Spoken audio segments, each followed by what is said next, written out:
I'm Nick, and in this video we'll be talking about boric acid and using it to treat a yeast infection.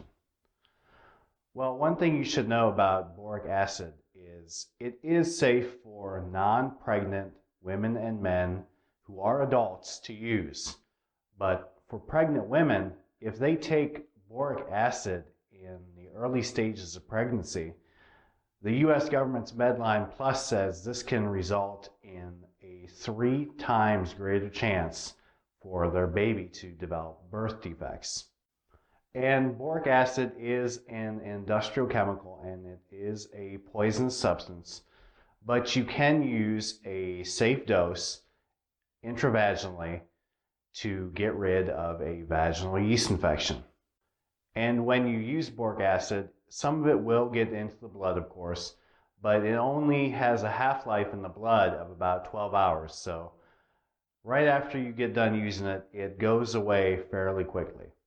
So let's take a look at some of the studies that were done on women who used boric acid when they had yeast infections. A 2003 study published in the American Journal of Obstetrics and Gynecology used 141 women who all tested positive for having Candida glabrata induced vaginal yeast infections. The women in the study took 600 milligrams of boric acid intravaginally for 2 to 3 weeks.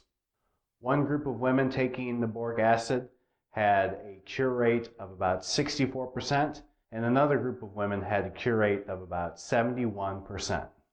The study found that there was no advantage in extending boric acid therapy from 2 weeks to 3 weeks. So a 2-week regimen of intravaginal boric acid use should be about as effective as a 3-week regimen. A 1981 study published in the American Journal of Obstetrics and Gynecology looked at how well boric acid could treat Candida albicans induced vaginal yeast infections.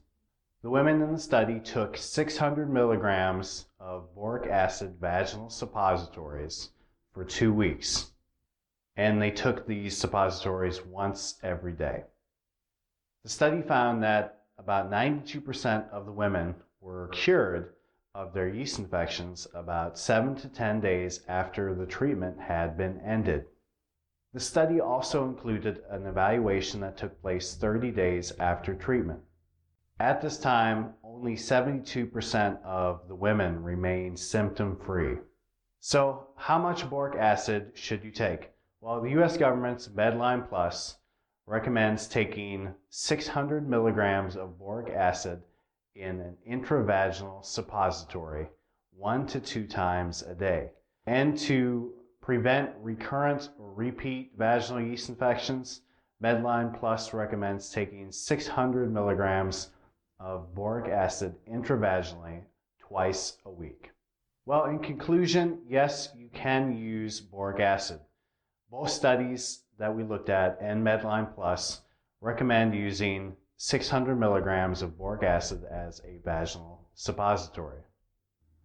Now, you probably don't want to go much over this dose, and you shouldn't be taking it for more than 3 weeks because you may end up getting boron poisoning, as boric acid contains the element boron.